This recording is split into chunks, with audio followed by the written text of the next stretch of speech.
সদ্য প্রধানমন্ত্রী হলো জনাব তারেক রহমান সাহেব, তিনি যখন প্রথম বক্তব্য দেয় তখন তিনি চেয়ারে বসার পর দেখলাম পিছন দিক দিয়া লেখা আছে লা ইলাহা ইল্লাল্লাহ মুহাম্মাদুর রাসূলুল্লাহ। আমি তখন বুঝতে পেরেছি রাষ্ট্রতন্ত্রের গুরুত্বপূর্ণ জায়গা থেকে বড় একটা জবাব হয়ে গেছে। কথা কন ঠিক না বেঠে? আছে কি না বলেন? না দেখলে আপনারা খোয়েন, আমি দেখছি কি কইতাছি, আমি যা দেখি তাই কই বাজান। এই জন্য যতই বাধা বিপত্তি করুক না কেন এইগুলা কোনো কাজে হবে না। এখনো বলি ফিরে আসো বন্ধু, ফিরে আসো, দরজা খোলা আছে।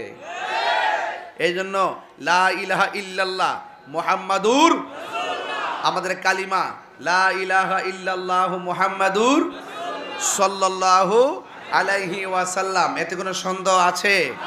তো এই জন্য বেহেশতের গেইটে গেইটে আল্লাহ নামের পাশে নবীর নাম এবং তওবা নামক গাছের পাতার মধ্যে আল্লাহ নামের পাশে নবীর নাম।